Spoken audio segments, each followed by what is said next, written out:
दोस्तों नमस्कार। जैसा कि आप लोग जानते हैं कि पिछले दिनों जो कैबिनेट की बैठक हुई थी और उसके बाद ये निर्णय लिया गया कि देश में 1931 के बाद पहली बार जातिगत जनगणना करवाई जाएगी।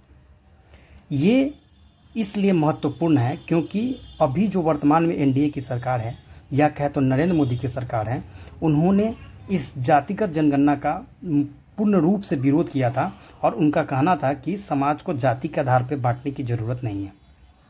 लेकिन देश के जो मुख्य विपक्षी पार्टी है कांग्रेस पार्टी, उन्होंने अपने मैनिफेस्टो में या कहे तो जितने भी प्लेटफॉर्म होते हैं वहाँ से उन्होंने जातिगत जनगणना का समर्थन किया था। यहाँ तक कि जो कांग्रेस के जो सबसे प्रमुख नेता है राहुल गांधी, उन्होंने तो संसद में ये कहा था कि हम लोग जातिगत जनगणना इस संसद में करवा करेंगे। तो आज के इस वीडियो में हम जानेंगे कि यह जातिगत जनगणना जो होने जा रही है यह क्यों महत्वपूर्ण है और सरकार ने यह निर्णय क्यों लिया। तो चलिए शुरू करते हैं आज का वीडियो। देखिए दोस्तों, यह दैनिक भास्कर का एक बहुत ही अच्छा आर्टिकल है जिसमें यह बताया गया है कि इसके क्या फ़ायदे हैं और क्या नुकसान हो सकते हैं, और जो कांग्रेस पार्टी की जो रणनीति रही है उस पर भी हम लोग आज इस वीडियो में चर्चा करेंगे। तो इसका जो सबसे बड़ा कारण यह है कि जातिगत जनगणना की जो मांग है कांग्रेस पार्टी द्वारा की जा रही थी, उनका मानना है कि बीजेपी जो धर्म के आधार पर लोगों को बांटकर वोट लेती है, तो वो चाह रही थी कि इसका काट निकाला जाए। और इसका जो काट है, उन्होंने यह समझ में आया कि देश को बांटकर इसमें वोट लिया जा सकता है, इसलिए उन्होंने ऐसा कदम उठाया होगा। शायद ये मैं कह नहीं सकता, लेकिन ऐसा हो सकता है। तो इसके साथ साथ समाजवादी पार्टी जो उत्तर प्रदेश में मुख्य विपक्षी पार्टी है, फिर आरजेडी और भी विभिन्न सारे दल जो इसके समर्थन में है, उनका कहना है कि इससे समाज में जो जब जाति की गिनती हो जाएगी तो जिसकी जाति की संख्या जितनी ज़्यादा होगी उनकी भागीदारी भी उतनी होनी चाहिए। दोस्तों, यह जो मुद्दा है सिर्फ जातिगत जनगणना की नहीं है। बीजेपी भी जानती है कि जातिगत अगर हम जनगणना करवाते हैं तो इससे कोई खास फर्क पड़ने वाला नहीं है। इसका जो जीता जागता उदाहरण है वो 2024 के लोकसभा चुनाव में बिहार में देखने को मिला। बिहार में जाति जो है वो मुख्य फैक्टर है, किंतु जाति का प्रभाव, जातिगत जनगणना का जो प्रभाव है वो उतना देखने को नहीं मिला। लेकिन देश भर में जितने भी राज्य है उसमें जाति का प्रभाव पड़ेगा या नहीं पड़ेगा, ये तो देखने वाली बात होगी। बीजेपी या कहे तो इस सरकार को सबसे मेन डर यह है कि जब देश में जातिगत जनगणना हो जाएगी तो उसके बाद जो राजनीति में परिवर्तन होगा और विभिन्न दल जो इस मुद्दे को उठाएंगे, और उनका कहना है कि हम लोग 50% जो अभी आरक्षण दिया जाता है, जो सुप्रीम कोर्ट के द्वारा तय किया गया था कि आप 50% से ज़्यादा आरक्षण नहीं दे सकते हैं, तो उसको बढ़ाने की बात भी कांग्रेस जो मुख्य विपक्षी पार्टी है उनके द्वारा की जा रही है।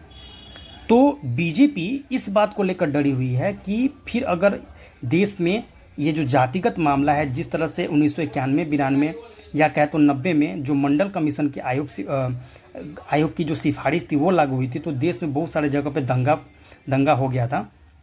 तो उसी तरह का कहीं माहौल ना आ जाए। और खासकर बीजेपी और आरएसएस की जो रणनीति रही है वो देश को धर्म के नाम पे या कहे तो हिंदू को हिंदू के नाम पे एकजुट करने की रही है।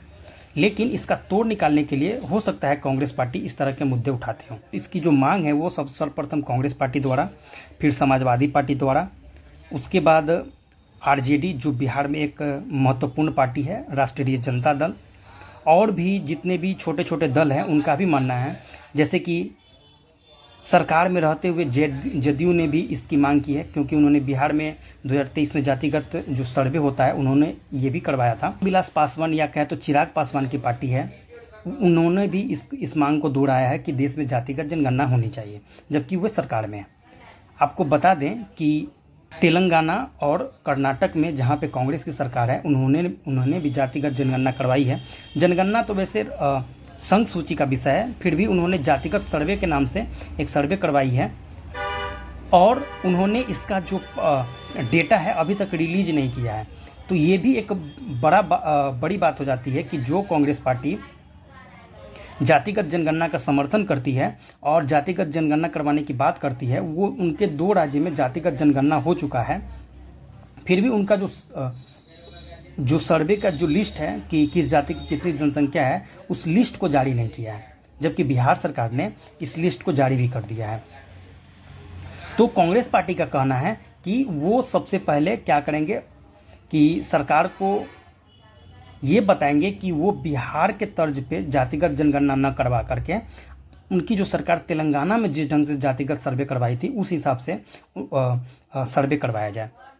तो पिछले साल ही गृह मंत्री अमित शाह ने यह कहा था कि अगले साल से जातिगत जनगणना या कहे तो जो मेन जो जनगणना का प्रोसेस है वो शुरू हो सकता है।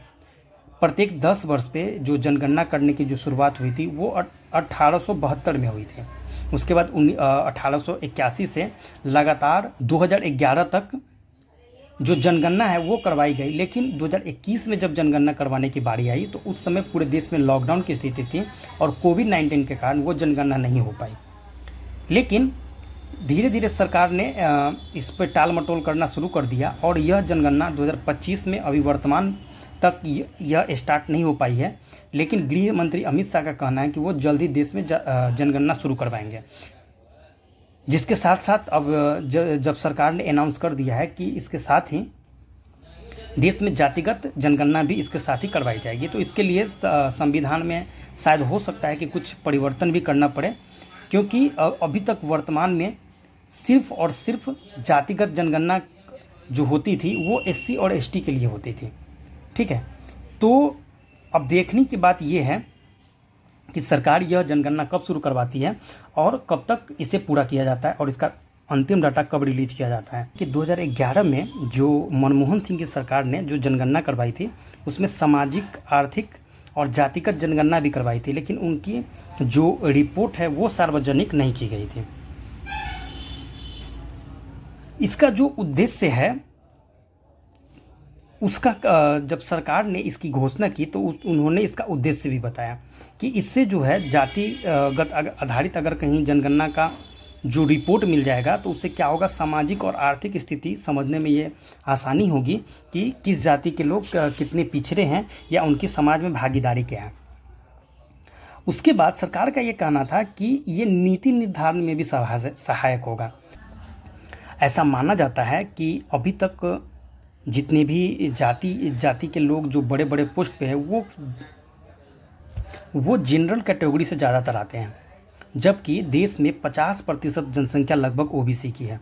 तो अगर जाति का आधार पता चल जाएगा तो इससे होगा क्या कि उसे ऊपर उठाने के लिए सरकार महत्वपूर्ण कदम भी उठा सकती है और इससे कई प्रकार के विवाद भी देखने को मिल सकते हैं। इससे अगर जातिगत जनगणना होती है तो प्रत्येक जाति का जब जनसंख्या बताई जाएगी तो इससे होगा क्या, लोगों के बीच टकराव की भी स्थिति उत्पन्न हो सकती है। आप लोग इस बारे में क्या सोचते हैं, आप लोग का क्या मानना है कि ये जो सरकार का जो प्रयास है या कहे तो जो सरकार करने वाली है जातिगत जनगणना, क्या आप इसके समर्थन में हैं या विरोध में हैं? तो आप हमें एक कमेंट बॉक्स में बता सकते हैं कि इसके क्या फ़ायदे हो सकते हैं या नुकसान हो सकते हैं और आप इस बारे में क्या सोचते हैं। तो दोस्तों मिलते हैं आपके साथ नेक्स्ट वीडियो में और भी कुछ महत्वपूर्ण अपडेट के साथ। तब तक के लिए धन्यवाद। जय हिंद।